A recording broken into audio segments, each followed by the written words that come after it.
ஈஸ்வரி பக்கத்துல ராமமூர்த்தி, பாக்யா எல்லாரும் சுத்தி நிக்கிறாங்க. ஈஸ்வரி சொல்றாங்க, கோபி நான் அவன் குழந்தைய கொன்னுட்டேன்னு சொல்றான். பாக்யா சொல்றாங்க, நீங்க கவலைப்படாதீங்க அத்தை, உங்களை அவரு கண்டிப்பா புரிஞ்சுப்பாரு. கோபி கார்ல வந்து இறங்குறப்ப பாக்யா சொல்றாங்க, மேல உயிரே வச்சுக்கிட்டு இருந்த உங்க அம்மாவை கொலகாரின்னு சொல்றதுக்கு உங்களுக்கு எப்படிங்க மனசு வந்துச்சு?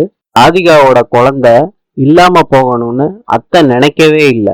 என்னைய விட அத்தைய பத்தி உங்களுக்கு தான் நல்லா தெரியும். நானே அதெல்லாம் நம்ப மாட்டேன். ஆனா நீங்க எப்படிங்க நம்புனீங்க? உங்க அம்மாவை நீங்க பேசுனது நியாயமானு கொஞ்சமாவது யோசிச்சு பாருங்க கோபி. சொல்லிட்டு பாக்யா போயிடுறாங்க. கோபிக்கு குழப்பம் வந்துருது. ஜப்பானின் நாணயம் எண். நாளை சந்திப்போம்.